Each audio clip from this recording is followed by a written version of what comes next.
நேகிரி Sembilan மாநிலத்தில் மிக பழமையான ஆலயங்களில் ஒன்றான 130 ஆண்டு வரலாற்றை கொண்டுள்ள ஜெம்புல் கம்போங் கெடிஸ் தேவி ஸ்ரீ மகா மாரியம்மன் ஆலயம் விரைவில் கும்பாபிஷேகம் காணவுள்ளது. அதனை முன்னிட்டு அதன் கட்டுமான மறுசீரமைப்பு பணிகள் இவ்வாண்டு தொடங்க உள்ளது என்றும், முன்னதாக ஆலய பாலஸ்தாபன விழா எதிர்வரும் ஏப்ரல் 13ஆம் தேதி ஞாயிற்றுக்கிழமை காலை 8 மணிக்கு மேல் தொடங்கவுள்ளது என ஆலய தலைவர் மாரி சின்னசாமி கூறினார். மேலும் அதற்கான சிறப்பு பூஜைகள் மற்றும் யாகங்கள் முதல் நாளான ஏப்ரல் 12ஆம் தேதி தொடங்கி நடைபெறும் என்றும் குறிப்பிட்டார்.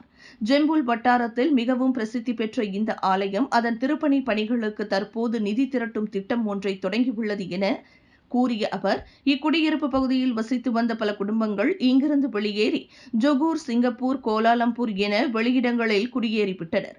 அவர்கள் வாழ்ந்த இந்த இடத்திற்கு அவர்கள் குடும்பத்தோடு வருகை தந்து ஆலய பாலஸ்தாபன சிறப்பு நடைபெற ஆதரவு கரம் நீட்ட வேண்டும் என மாரி கேட்டுக் கொண்டார். பல முக்கிய பிரமுகர்களுடன் சுற்றுவட்டார பக்தர்கள் திரளான வருகையோடு நடைபெற்றுள்ள இந்த பாலஸ்தாபன பூஜைக்கு மட்டுமல்ல, விரைவில் நடத்த திட்டமிடப்பட்டுள்ள கும்பாபிஷேக திருப்பணி திட்டத்திற்கும் ஆலய பக்த பெருமக்கள் மற்றும் முன்னாள் இந்நாள் லாடாங் கெடிஸ் தோட்டம் மற்றும் கிராமக்குடிவாசிகள் தங்களால் இயன்ற நன்கொடையை ஆலயத்தின் இத்திட்டத்திற்கு வழங்கி ஆதரவளிக்குமாறு ஆலய நிர்வாகம் சார்பாக மேலும் மாரி கேட்டுக் கொண்டார்.